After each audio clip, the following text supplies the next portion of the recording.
नमस्कार, मैंने 9 bye 9 inch के 10 ग्रो बैग्स मंगाए थे, जिनमें आज मैंने टमाटर के प्लांट्स लगाए। सबसे पहले तो मेरी बेटी ने इसमें अगरबत्ती से छेद बनाए, क्योंकि इसमें छेद नहीं थे।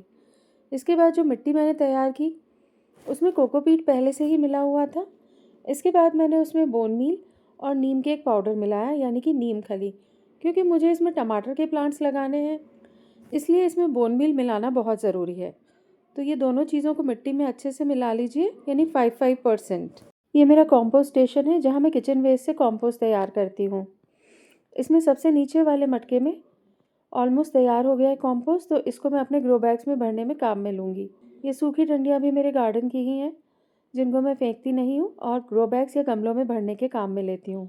सबसे पहले गमले में थोड़ी सी मिट्टी डाली है, उसके बाद इसमें सूखी डंडियाँ रख दीजिए। अच्छे से तोड़ के इनको दबा दबा के भर देंगे।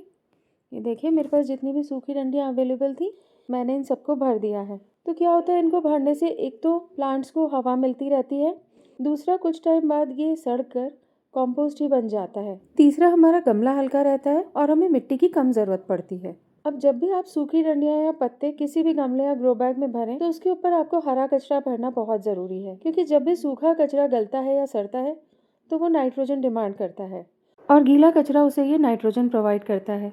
अगर हम गीला कचरा नहीं डालेंगे तो क्या होगा कि सूखा कचरा पौधे से नाइट्रोजन लेगा और पौधा पीला पड़ने लगेगा। इसीलिए ये ध्यान रखें, सूखे कचरे के ऊपर गीला कचरा ज़रूर मिलाएं। उसके बाद गमले में एक लेयर किचन वेस्ट कॉम्पोस्ट की डाली है और उसके बाद पूरे गमले को तैयार की हुई मिट्टी से भर दिया है। मिट्टी को भी अच्छे से दबा दबा के भर दीजिए और ये देखिए, इस तरह से ये गमला पूरा तैयार है। मैंने सारे जो 10 गमले हैं वो इसी तरह से तैयार करके रख लिए हैं। अब ये जो मैंने गेंदे के पौधे बॉटल्स में लगा रखे थे, इनमें कुछ टमाटर के पौधे अपने आप ही उगाए हैं, तो वो सारे टमाटर के प्लांट्स मैंने इनमें से निकाल के इन्हीं को मैं गमलों में उगाने के लिए इस्तेमाल करूँगी। अब यहाँ मैंने अपनी खुरपी की सहायता से गमलों में छेद बनाए हैं और इन सभी में एक एक पौधा टमाटर का लगा दिया है। इसको अच्छे से दबा के लगा दीजिए ताकि पौधा अपनी जगह से ना हिले। इसके बाद क्या करना है, गमले के किनारे से थोड़ा इस तरह से गड्ढे बना देने हैं चारों तरफ। इनमें मैं थोड़ा थोड़ा बायो ऑर्गेनिक DAP डालूंगी।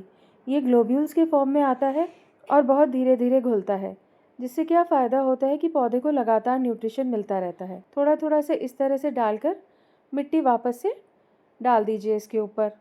बस अब फाइनली इनमें पानी देना है और हमारी पौध बिल्कुल तैयार है। प्लांट्स की प्रोग्रेस मैं आपके साथ शेयर करती रहूँगी।